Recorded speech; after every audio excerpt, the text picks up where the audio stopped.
Hello, and welcome to our geography lesson on depositional landforms of sea waves. When most people think about the sea shaping the coast, they imagine cliffs being eroded or rocks being broken down. That's true, waves are powerful agents of erosion.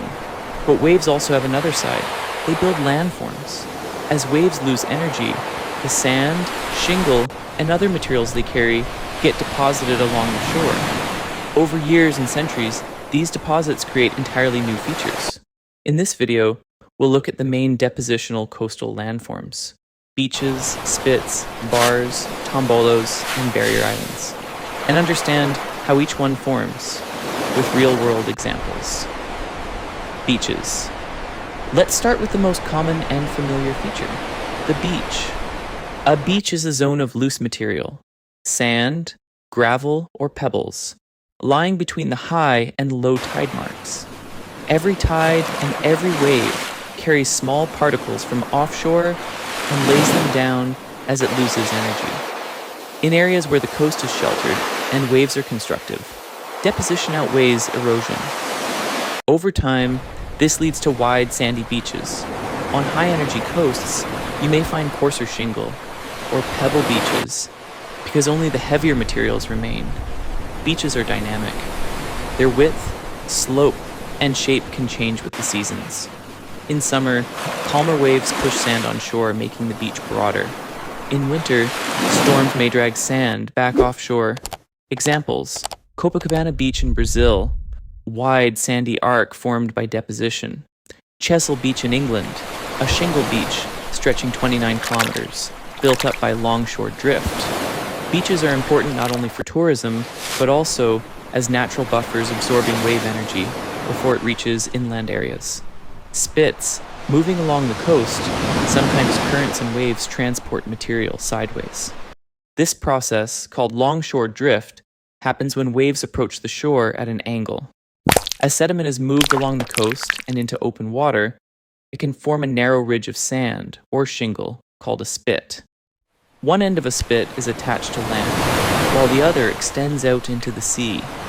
If winds or tides shift, the tip of the spit may curve into a hook shape. Behind the spit, the water becomes sheltered, often leading to mudflats and salt marshes developing, which are important habitats for wildlife. Examples: Spurn Point, UK, a classic long, narrow spit in the Humber estuary. Dungeness Spit, USA, the longest natural sand spit on the west coast of North America. Bars. Sometimes, a spit grows so far across a bay that it completely connects two headlands. When this happens, it forms a bar. Bars are ridges of sand or shingle that block off a bay or inlet from the open sea. This traps water behind them, forming a lagoon. Over time, lagoons may fill with sediment and turn into salt marshes or reclaimed land. Examples: Slapton Sands Bar, UK, separates the sea from Slapton Lay Lagoon. Many lagoons along barrier beaches worldwide are created in the same way. Bars show how deposition can reshape a coastline and create new coastal ecosystems. Tombolos. A tombolo is another special feature formed when a spit or sandbar connects the mainland to an offshore island. The waves refract around the island, causing material to settle in the calm water between the island and the shore until a permanent ridge of sand develops.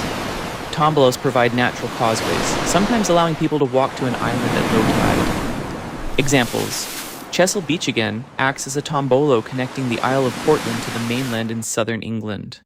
St. Ninian's Tombolo, Shetland Islands, Scotland, one of the most photographed tombolos in the world.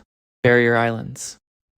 In some parts of the world, especially along gently sloping continental coasts, waves and currents form large offshore ridges of sand called barrier islands. Barrier islands run parallel to the coastline, separated from the mainland by a lagoon or marsh. They act as a first line of defense against storm surges and hurricanes, protecting the mainland. They are constantly shifting because of tides, storms, and rising sea levels. Examples: Outer Banks, North Carolina, USA, a chain of barrier islands stretching for hundreds of kilometers. Padre Island, Texas, the world's longest barrier island. To recap, Sea waves do more than carve cliffs. They also build landforms when they deposit material. We've learned about beaches, spits, bars, tombolos, and barrier islands. Each of these features shows how dynamic and ever-changing coastlines are. Understanding depositional landforms is important for planning coastal development, managing erosion, and protecting habitats. Thank you for watching. In our next video, we'll explore erosional landforms of sea waves, the other side of the story. Don't forget to like, subscribe, and share if you found this helpful.